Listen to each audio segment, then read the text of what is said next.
Live from New York City, it's the Gary Null Show. And now, your host, Gary Null.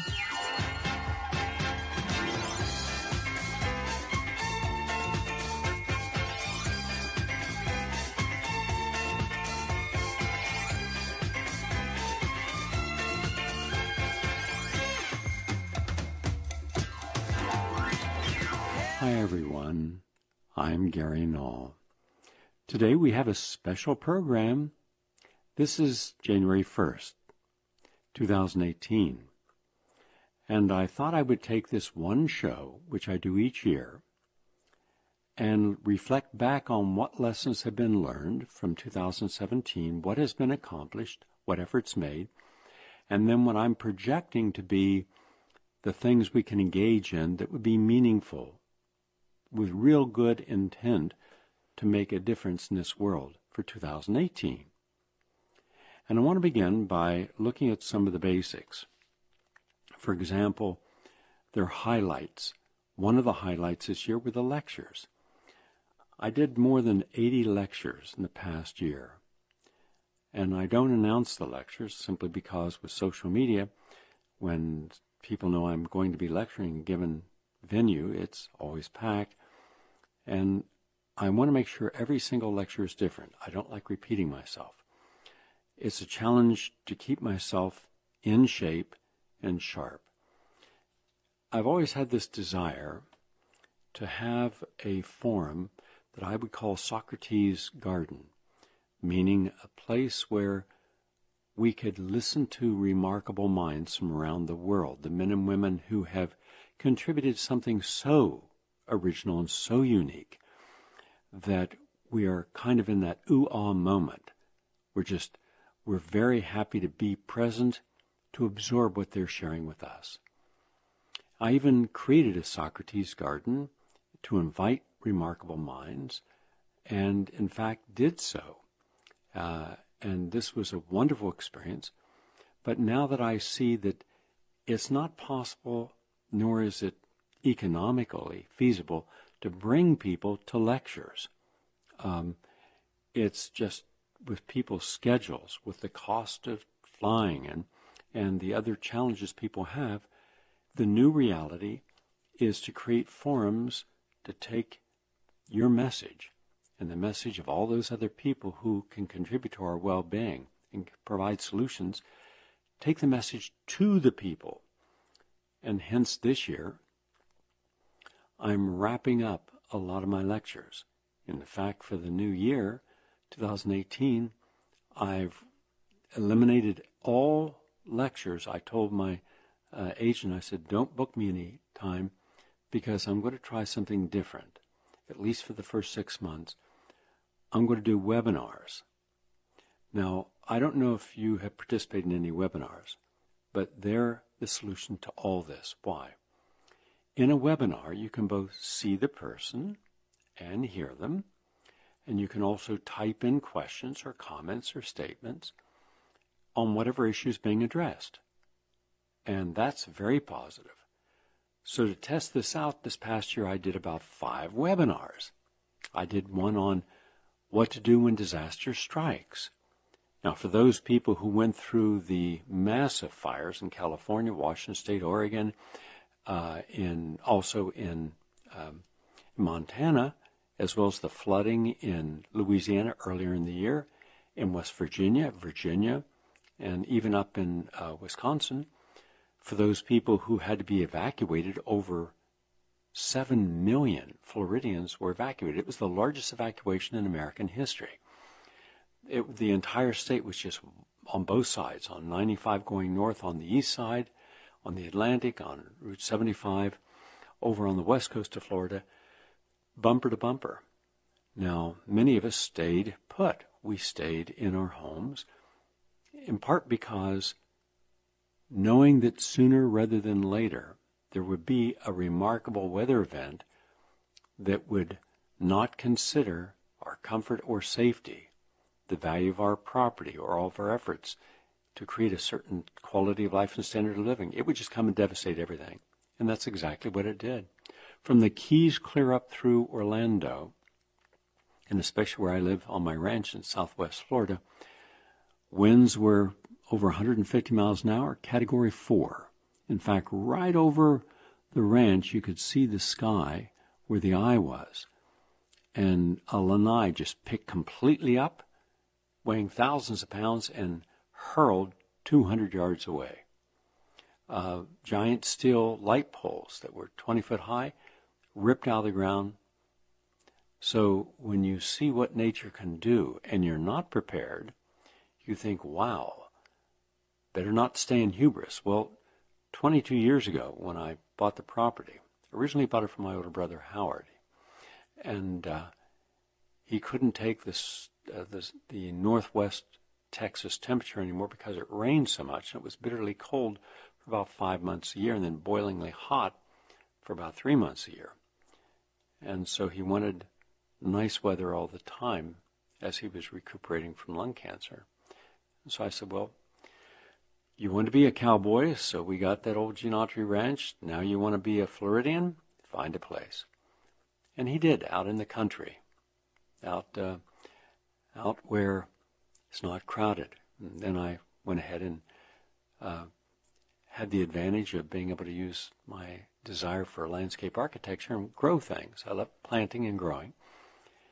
But when you plant as many trees on as large a property as this is, once almost 40 acres, in a residential area, that means you've got more trees for nature to tear out of the ground. In fact, after the storm, there was so much damage that if you had a football field, you could stack the entire football field 6 foot high, every inch of it, that football field, and that's how much was taken off the property, and shrubs and bougainvillea and palm fronds. That doesn't include the debris off the roofs of the buildings. But I had prepared for that. As a result, the main house, fully intact, I built it from the get-go to withstand a Category 580-mile-an-hour winds with the storm shutters and the storm windows that were not required at the time. But now that was planning ahead, and it worked.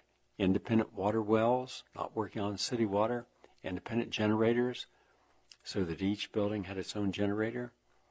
Then when all the neighbors had no electricity or no clean water, at least I could provide that to them as a good neighbor. But these are the same people who every year when electric goes out from torrential storms, they never get ahead of the curve. And I always wondered why, if this is happening every year and you're out of electricity, you're out of water for days or weeks on end, why don't you simply prepare so the next time you're not susceptible? But that was not to be the case. And it just tells me more about human nature.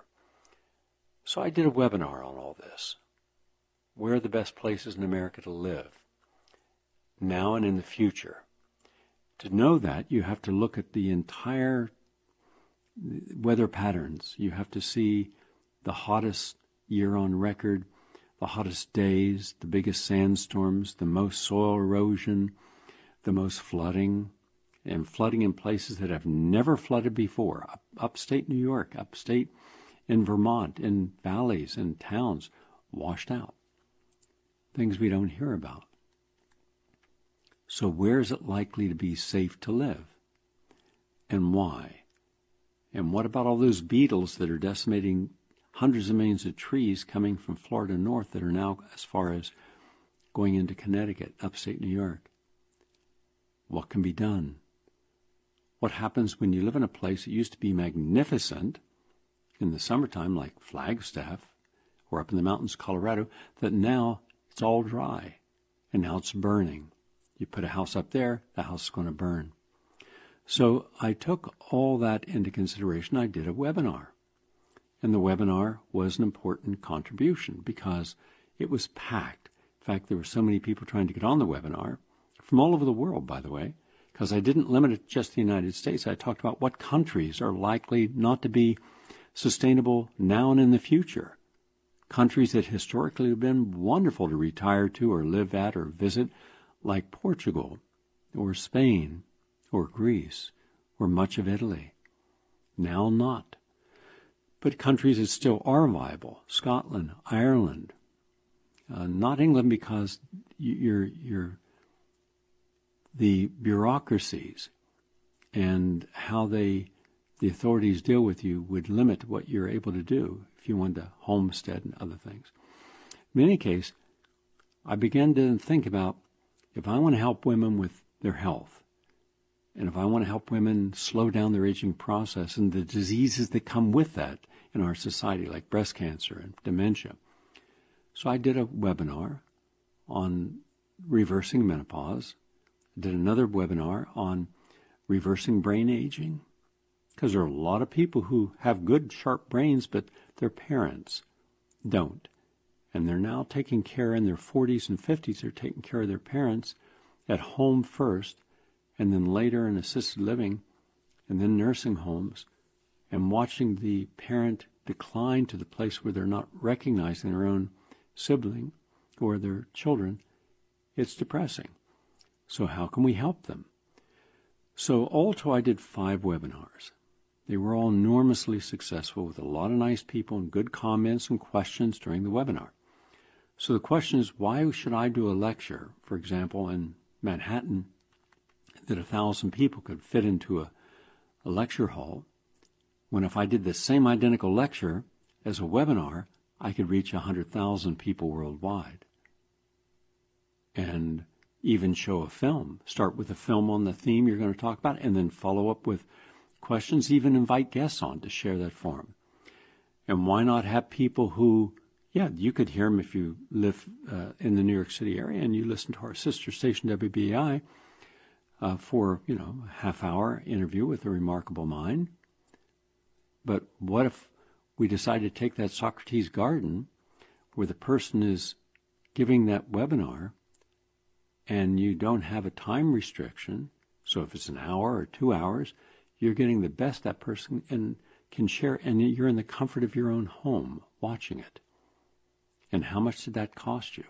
What, $20 versus going away? So I see now that the future will have limited local appearances, but using the internet to take your messages to the whole world. I even helped a person who's an older, very gifted artist who wanted to be a part of an intentional community, but because of physical limitations, felt that they would rather stay where they're at. So I said, then hook up a camera, promote yourself, set up a webinar, and each week people can come and learn your particular type of art. Taking old furniture and making it something really nice and beautiful again. And so the person's in the process of doing that now. Now think if you want to know glass blowing or some other skill, and you didn't have the money to go to a place, to go to an artist retreat, but that artist retreat came to you, bringing that information to you. So that's going to be the new year. Lots of webinars on important themes, so anyone worldwide can come. Just by going to their computer, they're there. And ask their questions, get information, download all the stories, etc. So that was a big part of 2017. Now, when you consider that I've done over 5,000 to 6,000 lectures, I used to lecture twice a day. There was so much demand, packed houses, but it was an enormous amount of time and energy. Rushing from one location to another location and doing that every day of the week. And now, a different way of doing it. Also, I was able recently to premiere a new film.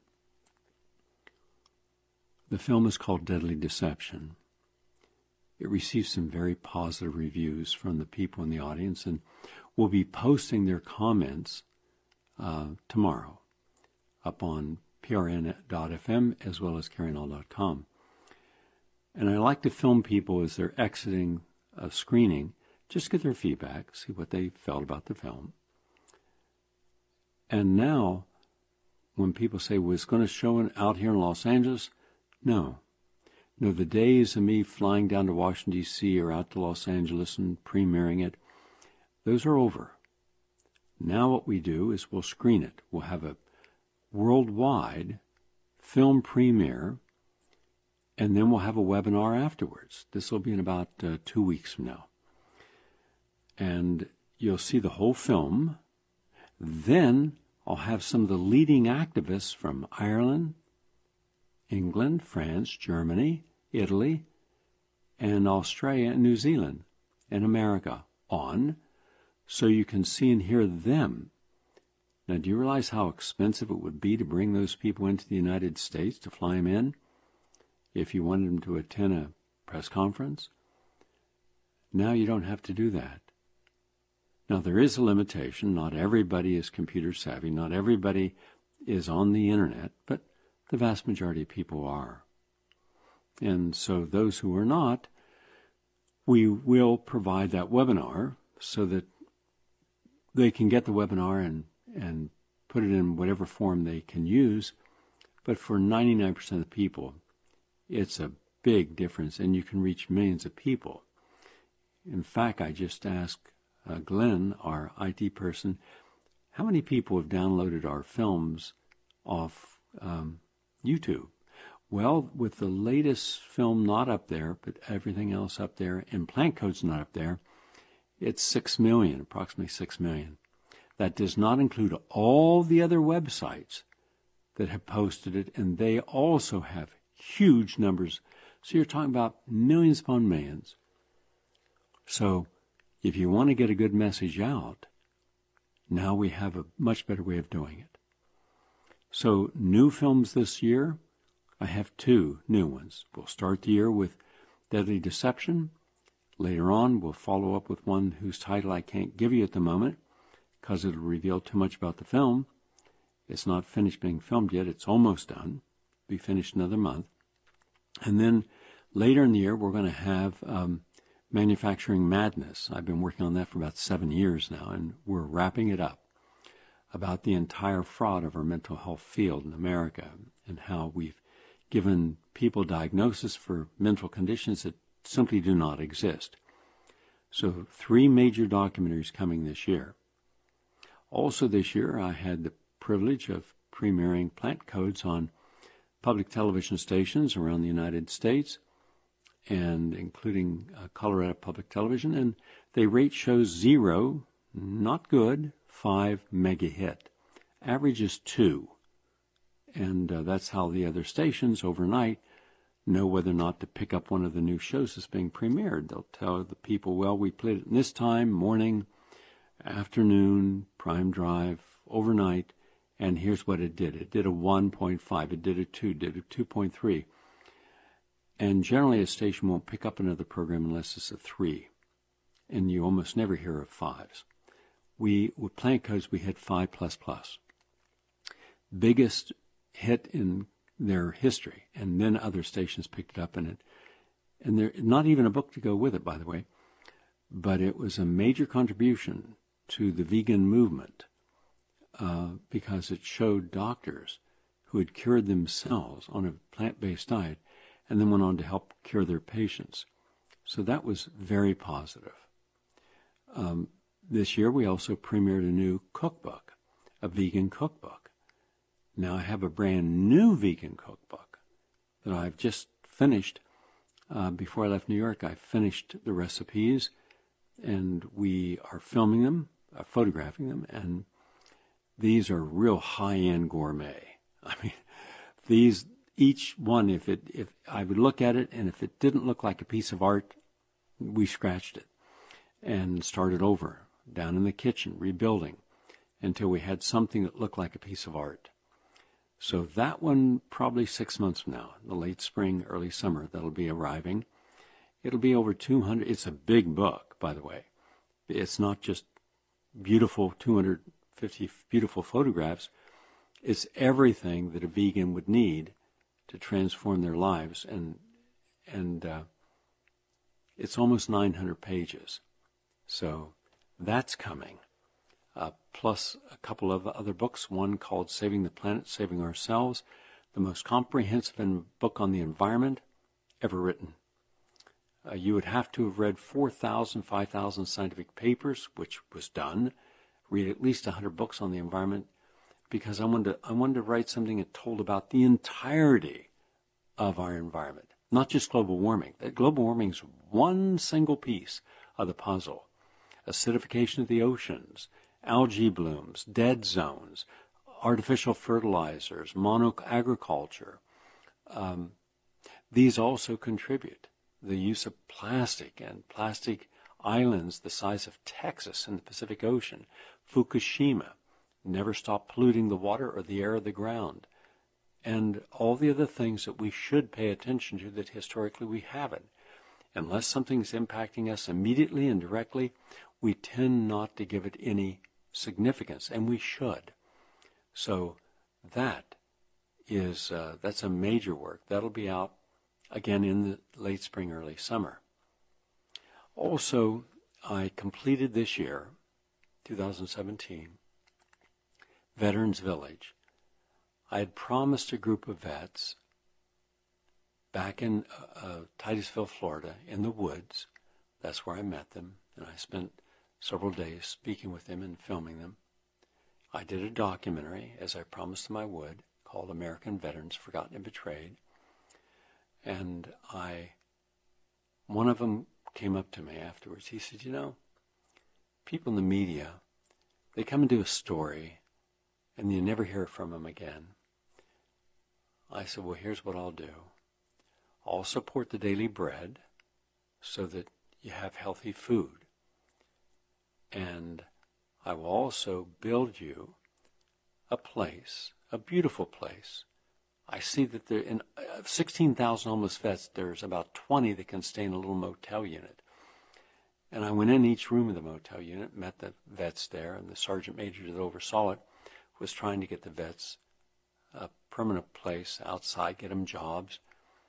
And he said he was having a rough time at it because people have a bias against hiring vets, especially homeless vets, because they believe they all suffer from post-traumatic stress disorder and they all are likely to go off at a moment's notice, and that's simply not true. So I asked the sergeant major, I said, if you had a wish list to do something for the vets, what would it be? And he gave me his wish list of have vocation training by experts in each field that are training, like you have a plumber teach plumbing and a mason master teaching how to use concrete and bricks and tile, and electrician, etc. And to give a place that's aesthetically pleasing. These are not. So I said, I'm going to build you a place. And when I'm finished with it, I'll give you a call. And I could see from his expression, he said, yeah, okay. Well, I built a place. I bought the property. There's a beautiful, and I mean beautiful, home, large, that can accommodate 10 people with privacy and private baths and a common living room. It's all furnished. It's done. Even organic sheets and towels and bamboo mattress beds. And the whole place is stocked with organic foods and juices and juice extractors and blenders. And an administrator has been brought on board to administer it. And this is not a hospital. It's a place where people who are homeless can stay, learn skills, try to find a job, or reconnect with their family, and then go on the next stage of their life. So I'm going to open it up for the first time to the vets in this coming 6 months. And I'm going back to Titusville. I'm going back and see how many of those vets are still there and let them know that it's the beginning. And if I could do it, and if it works, if we're able to show that we're able to help people get back their mental health, their physical health, get back into life and their families, society, then we could do this clear across the United States. So that happened this year. Also, I did a 4-week retreat, and that was a remarkable experience because I had a chance to invite people. They could only come if they had medically untreatable conditions, meaning nothing medicine was going to do was going to reverse their condition, like end-stage or advanced multiple sclerosis, end-stage Alzheimer's, excruciating pain from the Vietnam War with post-traumatic stress disorder, and on, end-stage lung cancer. Every single person had remarkable improvements.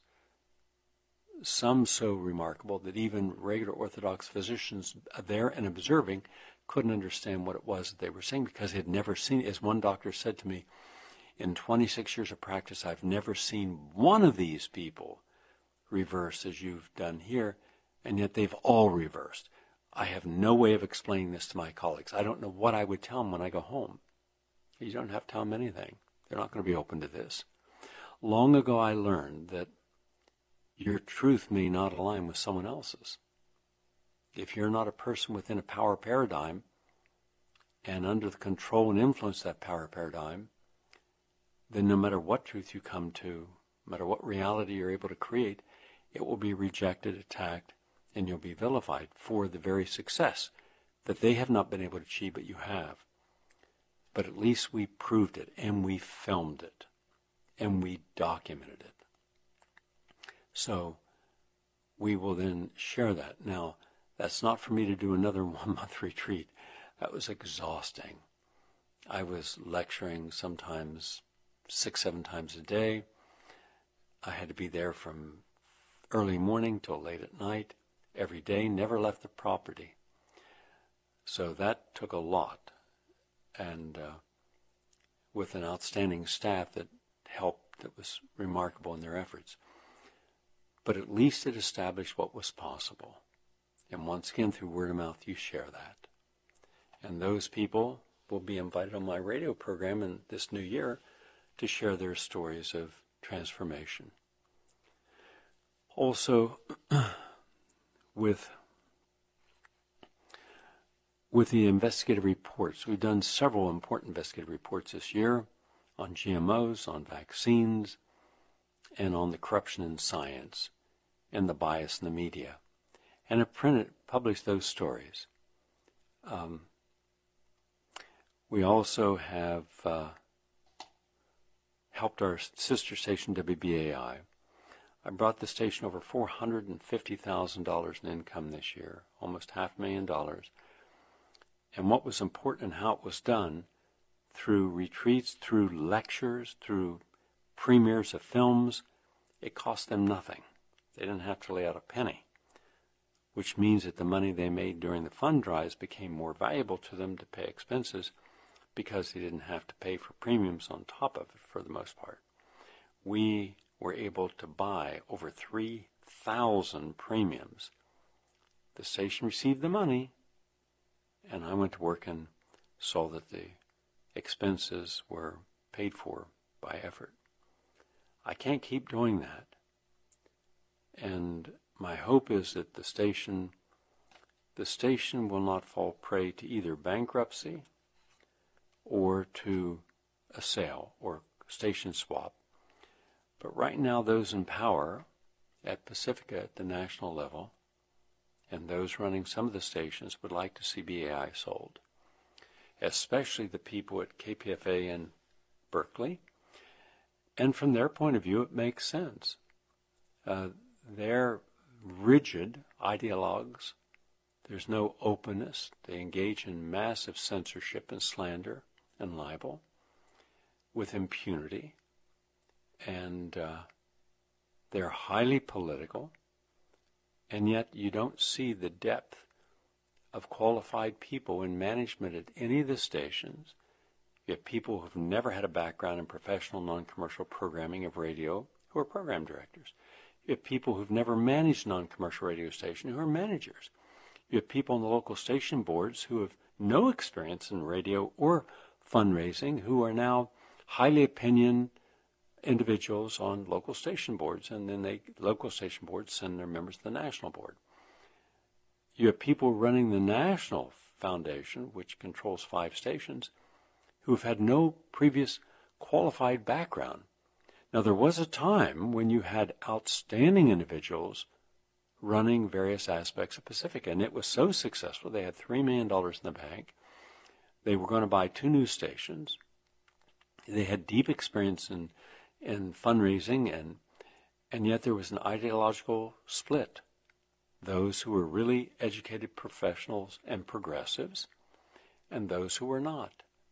And those who were not won a battle and took over Pacifica and fired and purged everyone that disagreed with them, which was almost all the professionals. Lou Hankins, the best manager in Pacifica's history, and Mark and out in KPFK and others, and they replaced them with their friends. And we have fallen off a cliff, and no one's honest enough to say why we're in this position today when we were so successful for so long. I remember I had an Arbitron rating when it was about 1998, 97, where, and I still have it in our archives, where I had 100,000 quarter-hour listeners.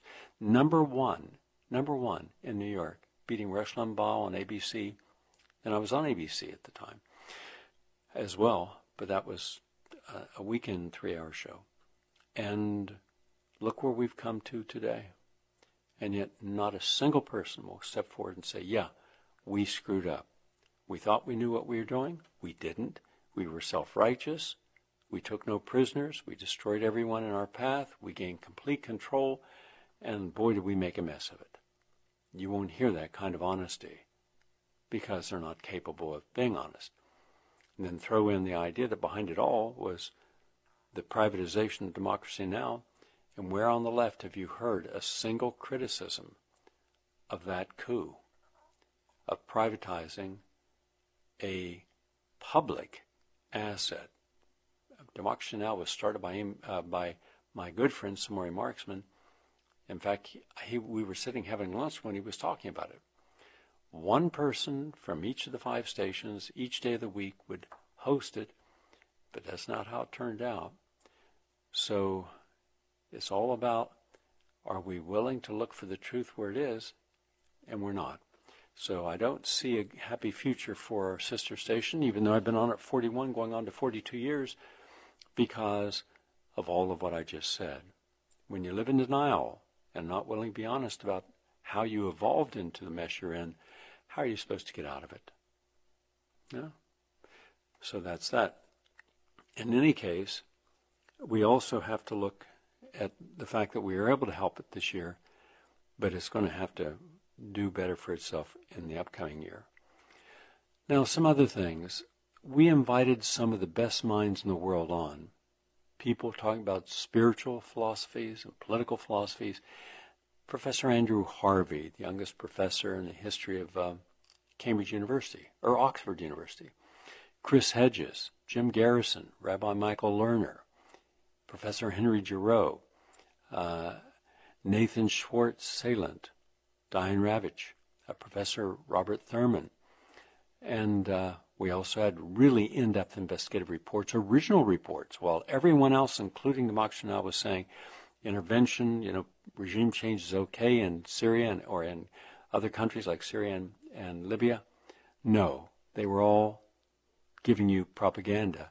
We had on Eva Bartlett and Vanessa Beeley, who told you the truth, that America and Great Britain and France and Italy were all supporting regime change for their own ends and own means, for the oil, for the gold, for their natural resources. And we, the United States, and our CIA and National Security Agency were supporting Saudi Arabia and Turkey, both of whom were supporting ISIS. We had on former CIA officials like Ray McGovern and Melvin Goodman, and whistleblowers like William Binney and John Kirikawa.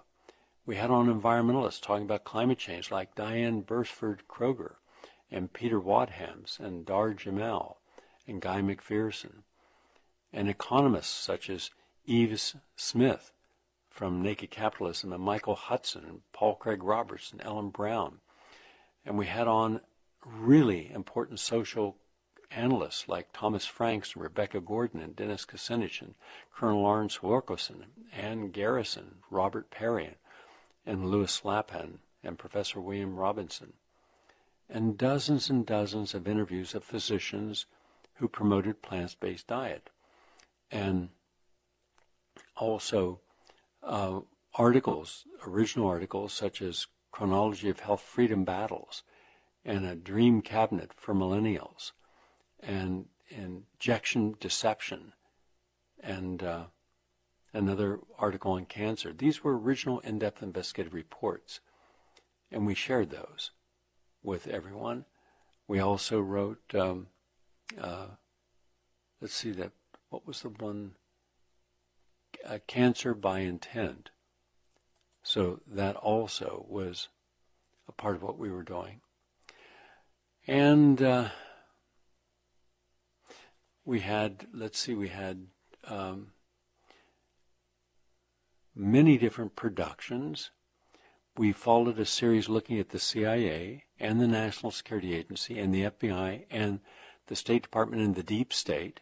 We did several programs on the Deep State. We did a total of 14 programs on the Deep State and 67 commentaries. That's a lot of commentaries. Most radio programs never have a single commentary. We had over 67 in the last year. So very pleased about that. And I intend to do even more commentaries on important issues this year. But also we're planning on having at least 2, if not 3, outstanding guests per week talking about issues that make a difference. And if I'm not able to have them on, if they're not available, then I will use their own writings and refer to them with their commentaries and share that with you. So one way or the other, hopefully live in person, but if not, then over the taking their articles or their documentaries. We also had a lot of audio clips, over 300 audio clips we played in the last year. And I select the audio clips from a lot of different sources to give you other people's insights into a particular problem.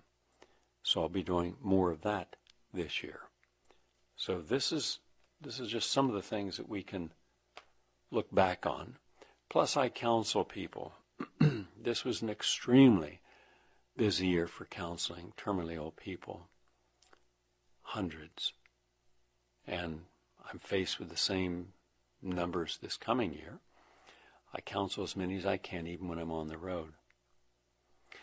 One of the things I'd like to see people do is start looking at their lives, where they're at now, and asking, where ideally would you like to be? Meaning of all the places that you could be and all the work you could do, what would be your ideal?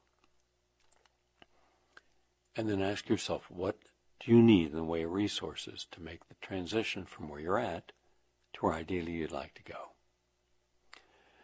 And that brings me to the idea of what I'm going to be doing this year. I'm going to put together 3 intentional communities. One in Florida, one in Texas, and hopefully one upstate New York.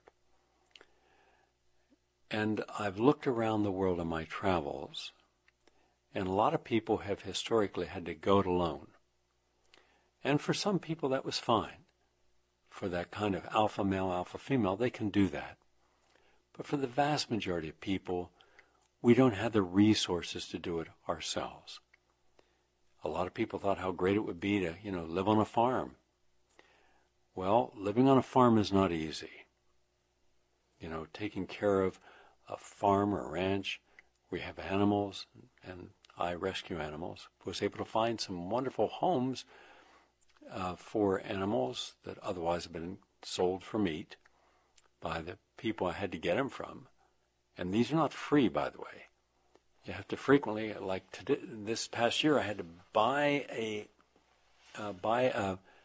a miniature horse that weighed 400 pounds, and I had to pay $400 because the guy said, look, I can get $1 a pound. And the reason he wanted to sell the horse is because it had glaucoma, or cataracts. And so it wasn't getting around well. And they're very functionary about this. So I found out about it, and so I gave him the $400 and worked intensely to try to reverse or improve the vision, and was able to do so over a period of 7 months. And then found a sanctuary where this creature, this wonderful sentient being, would be loved and have freedom and could roam in pastures and be around other animals, and had enough of his eyesight restored so he could have quality of vision, quality of life. So that gives me great joy to see that. And sometimes sadness, because when you've raised a little monkey from being a baby that was orphaned, and you hand feed it 12 times a day and give it baths and change its diapers and bond with it, and then it grows up, and now it's ready to regain the world, you try to find it an environment where it can be around a lot of its same kind, to socialize, to mate, to have families. And that day that you look at it for the last time, there's just a sadness, a deep sense of loss, because you have invested so much of your love and energy into it. And that's always a rough day. And the images of what you shared stick with you. And then there's some creatures you can't find a home for, because when they were babies, and whoever thought it was a great idea to have an exotic, which is really dumb, for a pet, and then one day one of their kids gets bitten and they rush it off to the vet and have its teeth pulled out, and then now it's withdrawn, and now they don't want it, and then I get a call, and you get this little tiny creature that you can put in the palm of your hand, and you don't even hear it say a murmur for a year, and you realize as it grows and it gains its sense of trust in you, because you're not abandoning it, you're not hurting it, you're loving it, that the day comes also when you can't find it a home, because if you gave it to a zoo or to an animal sanctuary that had other, let's say, capuchins, immediately the dominant alpha female will come out, as they do, to challenge, to see where does this other person stand. And when the one that you have just found a home for opens its mouth, the other one sees it doesn't have any biting teeth. It's going to go in and just kill it. It's just ripped to pieces. I wished it wasn't that way, but it is. There's so much ignorance within the people who say, well, you shouldn't have any animals. Well, those people, unfortunately, shouldn't. And I'm against those people that think that somehow they're succeeding by euthanizing 1 million cats and dogs, especially when those cats and dogs never hurt anybody and just want to love and be devoted. So finding homes for these animals is the top priority. But more will happen. More homes were found. A llama that had a cleft palate found a home. An emu that had all kinds of crippling feet conditions found a home. So, in time and patience, you find homes. But the big issue this year is going to be the whole idea that we are now approaching a perfect storm. What do I mean? I have the good fortune of having friends who are professors of economics, like Michael Hudson, and great trendsetters like Gerald Celente, and people who understand the world economic situation. And there are many of those people, I mean dozens, that I'm familiar with, close to, on a professional level. And then my own insights. And what I've come to a decision at this moment is that today we are the world's leading economy, and even though we represent only 1/5 the population of China, we have 300 million, they have, well, a little under, they have 1.3 billion, However, with 4% of 20% of the world's population, that compared to China, they are growing and have been growing at anywhere between a 7 to a 12% gross domestic product per year. They also have a lot of people who have savings, and they have a massive educational program going on to educate their poor people. They're building cities. They're putting people to work at huge numbers, sometimes just creating phantom cities. Nobody lives in the cities. They just have caretakers, but nobody lives there. Cities that could hold millions of people, cities that would dwarf in their complexity of architecture and their beauty any city in the United States. There are almost 100 of those all over China. They're building the most sophisticated, fast rail system in the world. They already have it. Now they're building more. They're building over 2,700 more miles. They're working in cooperation with 67 countries on the new China Silk Road. We, on the other hand, are doing nothing. We're involved in countries militarily. We're undertaking to destabilize countries that we disagree with on any level, and regime change in those that we want to see our people who are more friendly to our neoliberal philosophies in power. Well, one of the things China and Russia has been doing, they took the long view. It's like the Native American would think 7 generations ahead before making important decisions. We don't think 24 hours ahead. We just do something out of impulse and assume that it's going to be right because someone in authority said, let's do it. Now imagine this. Imagine that if Russia has its currency, the ruble, backed by gold, and China has its currency, the yuan, backed by gold. So we have nothing backing our fiat currency. We just keep printing money. So we can always pay bills as long as we're the reserve dominant currency. No one's going to challenge us, our hegemony. But that's going to change in the next 24 months.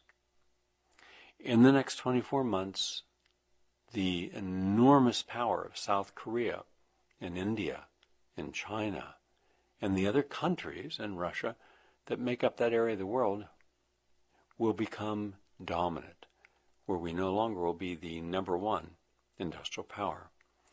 Now that won't change the wealth of people in America. Most people who are wealthy today will stay wealthy. Whatever they have that they paid for, it'll still be there and they can maintain it, enjoy it for whatever it's worth to them. But what it means is a lot of people who are now spending without any thought of what is the value of what you've gained from what you've spent. You've spent money, and frequently that is not savings. You've spent it in creating debt. Now you not only have to pay back the debt, you have to pay the service of the debt. And that's frequently a compounding interest. And it's collateralizing that debt with whatever you bought. And as a friend of mine, not a close friend, but someone who's more of an acquaintance than a friend, was talking to me, and he said, for the first time in my 27 years as a financial planner, I don't invest people's money. I simply explain the best ways of investing, and I'm getting millionaires. And he only takes a client on if they earn at least $2 million a year. And he said, they're coming to me saying they're running out of cash. They can't afford to sustain their lifestyle. And so I sit with them and we go over, and sure enough, if they made $5 million, they spent $5 million. If they made $2 million, they spent $2 million. The trouble is, he said, that everything they spent their money on has very little redeemable value. Give me an example. A man brought in a watch. He had spent $70,000 on this very expensive watch. So when this man looked up, the financial planner looked up what that watch would now go for, there were over 2,000 of those watches also being sold.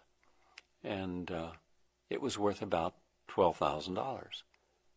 So someone's then arguing with him, well, hold on, I paid $70,000 and I was said this would go up in value. No, All jewelry goes down in value. The only thing that will go up in value is very famous art. Even the worst of a Picasso, the ugliest of any of the modern painters, de Kooning, will still go for $100+ million. But there's a very rarefied small group of people who can afford that, generally billionaires. Everyone else, you can't. So all those cars, and with a few exceptions with cars, there are some cars like a Shelby. If you bought it right, it's money in the bank. But we've thought our real estate, which should go up realistically 1 to 3% per year, would be helping us for the future. But when real estate goes up 40% in 1 year, or 100% for 5 straight years per year, then people are going to think, my goodness, I'm rich. I bought this house for $300,000. It's now worth $1 million. I got $700,000 equity. And then they go and spend it. Or they buy other property. And they buy things they don't need. You buy a flat screen TV for $1,000. A month later, it's worth $300. And most cars will lose 30 to 40% of their value within the first 2 years. So people have been going crazy in America buying stuff. We have just been buying stuff way beyond any sense of reasonableness. We're not asking, do we really need this? How should I invest my money, whatever amount it is, so I can get a maximum return? And we're not asking ourselves that. We're just living in this kind of utopian dream state that whatever we do will increase in value when just the opposite is likely to happen. We have a real estate bubble again, so you can expect anywhere from a 20 to a 50% reduction in the value of property when the market collapses in the next 2 years, I believe. The commercial real estate value is way overblown. I've done the math many times on this and showed, in fact, I just was in the gym working out with a guy who is one of the top commercial real estate developers in New York. And he's telling me there's a massive bubble out there. He's saying, as someone who's in the market, and saying he's going to stop now because it's going to deflate. He says we're building more buildings where the price is $2,000 a square foot and up than there are people who can afford to pay that. You have 51% of all the people living in New York City who are living at or below the poverty level. But we don't pay attention to them. We just look at the big co-ops, the condominiums, the new buildings, the new stores.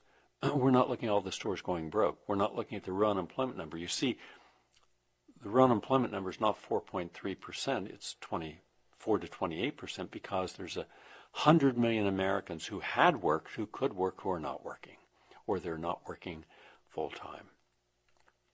So you got to look at what would happen if you have full employment. But at least 14 million Americans have taken themselves out of the workplace because they can't find a job. So that's what we're faced with today. Lying about numbers. Yeah, we have a bubble going up in Wall Street in the equity market that's going to collapse. And the pension funds that are in that market are going to really take a hit. 401ks are going to get wiped out. So what's the answer? I see that the economy is going to be substantially altered when this correction occurs. When will it occur? There's a difference of opinion. Some believe that it'll be a slow release and a correction over a 2-year period. Others believe that it'll happen in one section and then it'll impact other sections. In any case, you have 20 million college kids, millennials, who owe more money than what they can pay. A high number of them, 4 million, have simply stopped paying on it. They're now susceptible, depending upon where they live, to being arrested and taken into poverty prisons. And we have actually made feeding the poor, caring for the poor, a crime in some communities, over 70 communities in America. They've actually put spikes into benches where people would normally sit, and now you have to have money to put in, and then the spikes go down to keep homeless people from laying on them. What does that say about a society that wants to have people not sleep on a bench and put spikes on it? So I see that we're going to have an economic collapse. Not necessarily overnight, but sustainable and worse than anything we've seen, including the Great Depression. I see people whose equity is in dollars alone or T-bills getting creamed. I see cities and states filing, or cities at least, filing bankruptcy, far more than what we've had in the past. And I see a lot more unemployment with new technologies, automation, and artificial intelligence, and offshoring, taking upwards of 50% of the entire American workforce over the next 5 years. And now those people are not going to have a job the way they had in the past. Standard of living is going to be reduced for at least 190 million Americans. The standard of living will be the same or increase for about 70 million Americans, and I see a decimation of the professional class in America, where they've been living beyond their means. They wanted to think they were very rich. They couldn't pull back. They let their kids go to the private colleges. They bought real estate they couldn't afford. And yet they were working every single day to pay for this. And there's 17 million. So I see not just the 17 million, a large percentage, having to reduce their standard of living, but also curtail their children and spouses from spending money on frivolous things or things they don't need. That's going to impact the rest of the economy. And the wages that people make will not keep up with the standard of living, and as a result, they will not have a quality of life. So we're going to have and have-nots even at a greater separation from each other than what we see now. On top of that is the environment, with environmental issues taking hold in Texas, Louisiana, Alabama, Mississippi, and Florida, and devastating those communities, as well as California. So you're talking about California, 39 million people. You're talking about Texas and Florida. You're talking about an awful lot of people, over 50 million Americans, who are going to have a challenge to their quality of life, the value of their real estate.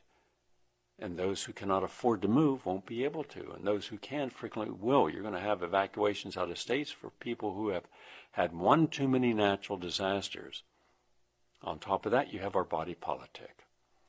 A lot of young people are disillusioned with our political system, and there's at least 100 million independents who have dropped out of the system. So that perfect storm of our body politic and social issues, the environment, disease and manifesting in people at numbers unheard of, including obesity and diabetes and heart disease, and then you take all that and put it into the equation, and you realize you better change. And I believe intentional communities are the future.